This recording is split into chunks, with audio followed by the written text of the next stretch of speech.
안녕하세요, 주마카스입니다. 오늘은 금요일에 상한가 종목이 여러 개 나와주며 강한 테마를 형성해준 K 컨텐츠 관련주에 대해 살펴드리겠습니다. 정책주로 새롭게 테마가 형성되기도 했고 상한가 종목이 5개 이상이 나올 정도로 강했기 때문에 꼭 주시해야 할 테마가 되겠으며 매수 자리, 매도 자리도 앞으로 계속 배워가야겠지만 그보다 더 중요한 것이 시장 보는 눈, 테마 보는 눈입니다. 차트는 좋은데 내 종목은 왜 안 가지 하시는 분들 있죠. 대부분 테마가 안 맞아서인 경우가 많습니다. 내 보유 종목만 하루 종일 보는 건 의미가 없다고 했고요. 전체 시장이 어떻게 흘러갔는지를 보는 눈이 필요합니다. 시장 보는 눈을 키우기 위해선 올바른 공부 방향성이 선제되어야 하며 경험과 훈련이 반드시 뒤따라야 합니다. 제대로 공부할 의지가 있으신 분들은 고정 댓글 확인하셔서 공부방에 들어오시고요. 그럼 우선 금요일 시장부터 간단히 살펴보도록 하겠습니다.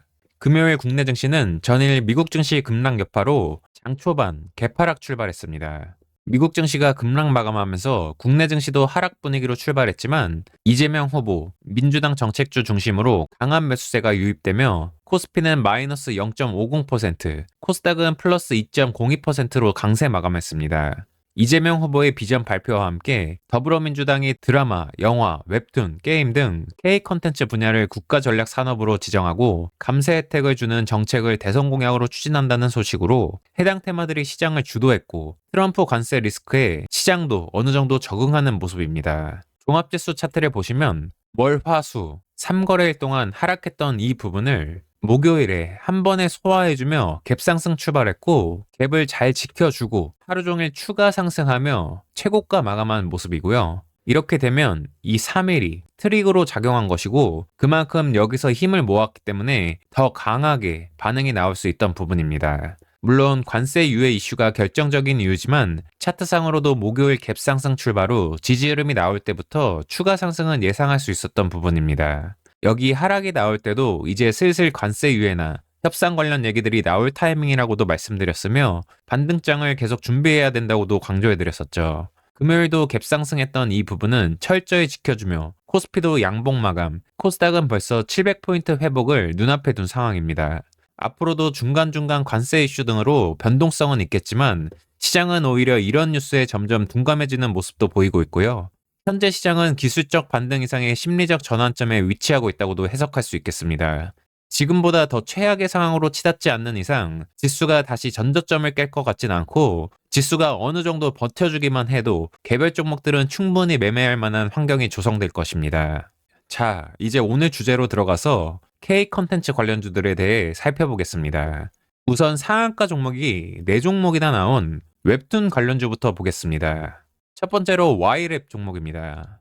12시 22분에 상한가에 들어갔고요. 금요일에 가장 먼저 상한가에 들어가줬습니다. 일봉을 보더라도 하늘이 많이 열려있는 종목이죠. 이 종목이 무조건 상승한다는 것은 아니지만 이렇게 매물대가 없이 하늘이 열려있는 종목들이 상승을 하게 되면 잘 가는 경우가 많습니다. 그만큼 저점에서 시작한 종목임을 확인할 수 있고요. 초보자분들은 고점 종목을 급등한다고 따라가지 마시고 물리더라도 차라리 이런 종목에서 물리는 게 낫습니다. 아직 모멘텀이 살아있고 금요일에 막 시작한 테마이죠. 하락 구간, 횡보 구간, 털기 구간들도 잘 나와줬고요. 2월달 이 부분을 보시면 2월 18일 이날은 보나마나 시간의 상승으로 갭을 크게 띄웠을 것 같고요. 26% 넘는 급등이 나왔었네요. 이때 재료도 터졌었는데 넷플릭스와 OTT 컨텐츠 계약 소식이 있었습니다. 그리고 아마 이때가 한한령 해제 수혜 기대감으로 컨텐츠주들이 움직였을 때일 겁니다. 음봉 마감했고 다음날 5일선 갭을 제대로 메꿔준 모습이고요. 전일 거래가 터지며 급등이 나왔고 모멘텀이 살아있는 상황에서 5일선 갭을 이렇게 잘 메꿔줬으면 고수들은 이날부터 봐도 되고 초보자분들은 다음날 5일선 근처에서 지지해주는지 보고 할지 말지를 결정하는 겁니다. 이런 것도 매수 자리가 되는 포인트가 되겠고요. 다음날 거래가 터지며 27% 이상 급등한 것이 확인되고요. 거의 주워먹기 수준이죠. 그리고 3월, 2월보다 더 적은 거래량으로 여기 고점을 돌파해줬고요. 이런 것을 보면 주포들이 팔았다고 생각하기보다 아직은 가지고 있다고 해석할 수 있겠죠. 그리고 이 부분은 시장 하락과 함께 하락이 나온 부분이고 여기 이 부분이 다시 매수 자리가 될 수 있는 겁니다. 음봉으로 한번 체크, 양봉으로 한 번 더 체크해준 모습이고요. 5일선도 돌아선 게 보이시죠? 이렇게 앞에 보이는 부분과 헷갈려 하시는 분들이 많은데 음봉, 양봉, 음봉, 양봉까지는 오케이. 근데 5일선에 올라타줬나요? 5일선이 방향 전환했나요? 아니죠. 다음 날에 이평선에 맞고 떨어진 것이고 여기서도 마찬가지고요. 확실히 차이가 있습니다. 지수 때문에 최근 하락한 종목들이 많기 때문에 이렇게 바닥을 확인해주고 거래가 터지면서 급등하는 종목들이 많으니 이 캔들 형태를 잘 기억해 두시고요. 금요일 거래가 터지며 상한가에 갔고 유동 주식수가 1200만 주인데 고작 140만 주 정도로 상한가에 들어갔습니다. 주포한테 거의 물량이 잡혀 있다고 해석할 수 있겠고 가격 조정 기간 조정이 워낙 길었고 한 이쯤부터는 매집이 시작됐다고 볼 수 있겠고요. 이 앞에 구간을 설명드렸지만 워낙 잘해줬고 3월 이 고점은 당장 다음 주에 쉽게 돌파해 줄 것으로 보이고요. 금요일 가장 먼저 상한가에 들어가기도 했고 계속 관심을 가져야 할 종목이 되겠습니다. 목표가는 얼마예요? 이런 거 물어보지 마시고요. 목표가는 주포 마음이지 그건 제가 알 수 없습니다. 매물대 보면서 목표가 제시? 의미 없다고 말씀드렸고요. 매물대는 참고사항일 뿐이지 정답이 아닙니다. 주포들도 그런 거 다 생각해서 전략을 짜는 것이고요. 매물대만 믿다간 크게 당합니다. 작은 거에 매몰되지 마시고 크게 큰 그림을 보시려고 하시고요. 다른 종목들과 함께 테마가 유지되는지 보면서 전체 상황에 더 집중해 보시길 바랍니다. 그리고 나중에 차트 보는 눈이 키워지면 분봉까지 보시면서 더 정확한 매도 자리를 찾으면 됩니다. 다음은 미스터 블루입니다. 12시 36분에 상한가에 들어갔고요. 방금 봤던 Y랩과 차트가 비슷하죠. 2월달 이 부분도 같이 움직였던 것도 확인되고 여기도 이틀 바닥 확인해주고 다음날 거래 터지며 금요일에 상한가 간 것이고요. 바로 보이는 다른 부분은 뭐가 있나요? 지금은 안 보일지라도 나중엔 바로바로 보여야 하고요. 정배열, 역배열은 많이 들어보셨죠? 정배열은 위에서부터 5일선, 21선, 61선, 121선이 있는 것이고 역배열은 그 반대라고 보시면 됩니다. 지금 미스터 블루는 정배열인가요? 역배열인가요? 역배열 차트죠. 보통 121선 밑에서 움직이는 종목들은 장기적으로 하락했다는 뜻이고 또 흐를 수도 있기 때문에 선호하지 않는 편이지만 전체 시장이 워낙 하락해서 이런 종목들이 많긴 합니다. 미스터 블루도 금요일 상한가로 121선까지 거의 한 방에 떨어진 모습이고요. Y랩은 여기까지는 역배열이었지만 여기서 뚫고 올라와줬죠. 이렇게 이평선들이 크로스 되는 걸 골든 크로스, 데드 크로스라고 하는데 이 부분이 가골드, 가짜 골든 크로스라고 할 수 있고 가골드니까 다시 조정을 받은 거고요. 여기서는 진짜 골든 크로스, 진골드라고 할 수 있는 부분입니다. 이런 개념은 그냥 네이버에 검색해도 나오는 부분이니 찾아보시고요. 참고는 하시되 너무 거기에 꽂히실 필요는 없습니다. 확실한 건 Y랩은 이평선 위에서 놀아주고 있고 미스터 블루는 그동안 이평선 밑에서 놀아주다가 올라오고 있는 상황이다 정도 차이를 느끼시면 되겠습니다. 다음은 핑거스토리입니다. 12시 42분에 상한가에 들어갔네요. 2월달 같이 움직였던 부분도 보이고 이렇게 분봉해서 갭으로 상한가에 들어가는 건 그렇게 좋은 건 아닙니다. 참고하시고요. 차트를 모르고 봐도 이 위로 매물대들이 많이 쌓여 있는 게 느껴지시죠? 테마가 계속 유지되면서 거래가 빵빵 터져준다면 소화를 하겠지만 아까 살펴본 종목들에 비해 쉽게 가긴 어려워 보입니다. 차이가 좀 느껴지시나요? 그리고 다음은 키다리 스튜디오입니다. 2시 22분에 상한가에 들어갔고요. 2월 달에 같이 움직였던 부분이 보이고 하락 후 여기서도 확실히 보이죠. 바닥 잡아주고 거래 터지면서 상한가. 여기 분봉 보시면 물량이 나온 게 보이는데 첫 상한가라 매집을 더 했을 수도 있고요. 이런 게 고점에서 상한가가 나왔을 땐 그리 좋은 신호는 아닌 경우가 많습니다. 키다리 스튜디오는 저점에서 이런 현상이 나왔고 일봉상 매집도 좋아 보이고요. 이평선에 모두 뚫고 나왔기 때문에 추가 상승 흐름이 나오는지 지켜보시길 바랍니다. 이외에도 탑코미디어, DNC 미디어, 수성 웹툰, MBT 등이 상승을 시도한 부분이고요. 해당 테마가 강하다면 금요일에 덜 오른 종목들도 강하게 치고 나올 수 있으니 전체적으로 관심을 가져야겠습니다. 탑코미디어는 벌써 시간의 상한가를 기록했네요. DNC 미디어도 웹툰주 하면 가는 종목이긴 한데 확실히 다른 종목과 비교해 매집이 좀 약해 보이긴 합니다. 매집이 약한 종목들은 매집을 하면서 상승을 해야 하기 때문에 많이 흔들리는 경우가 많습니다. 수성 웹툰도 끼는 좋은 종목인데 부실한 회사이고요. 지금은 어떤지는 모르겠네요. 자기가 매수할 종목은 추가 상장, 보호예수 등의 일정들이 있는지 정도는 찾아보고 해야 합니다. MBT도 웹툰 관련해서 잘 움직이는 종목이고 121선 밑에 있긴 한데 3월 19일 이날 상한가도 기록했었고요. 앞에 매직 구간도 괜찮아 보이고 하늘도 열려있는 상황이니 추가 상승을 시도하는지 보시고 시간의 장에서도 하락이 나왔기 때문에 관심을 갖고 봐야겠네요. 이제 영상 컨텐츠 쪽도 살펴보도록 하겠습니다. 앞서 살펴봤던 Y랩은 영상 컨텐츠, 웹툰 관련주에 모두 해당되고요. 아까 넷플릭스와 OTT 컨텐츠 계약한 부분 말씀드렸었죠. 재료는 많을수록 유리하다고 했고요. 다음으로 살펴볼 종목들은 스튜디오 미르, A스토리, M83이고요.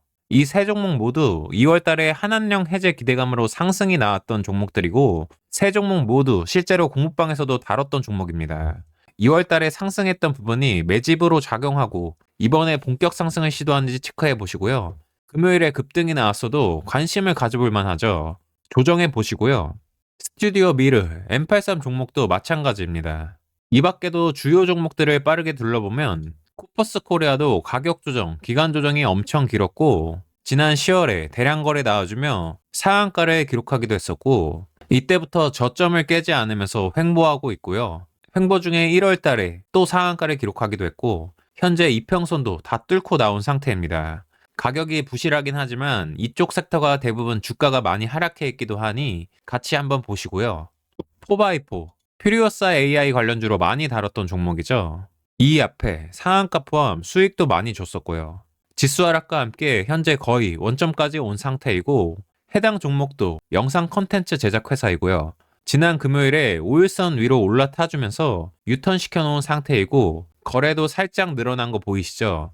전조 증상이 될 수도 있으니 다음 주도 계속 체크해 보시고요. 공부방에서 금요일에 5%대 구간에서 말씀드리기도 했었고 직장인분들도 충분히 해볼 만한 종목 그리고 포지션이라고 강조해드리기도 했었습니다. 금요일 종가가 8%대에 마감되었는데 장중에 8%대까지 올랐을 때도 여전히 해볼 만한 구간이라고 반복 말씀드리기도 했고요. 가격도 부담 없는 구간이고 연결되어 있는 재료들도 괜찮아 보이니 계속해서 관심 가져보시길 바랍니다. SMCNC, SM엔터 영상 컨텐츠나 광고 대행업을 하는 회사이고 금요일에 SM라이프 디자인 종목과 함께 움직인 종목입니다. SM라이프 디자인은 SM 수속 아티스트 화보, 포토카드 이런 거를 만드는 회사이고요.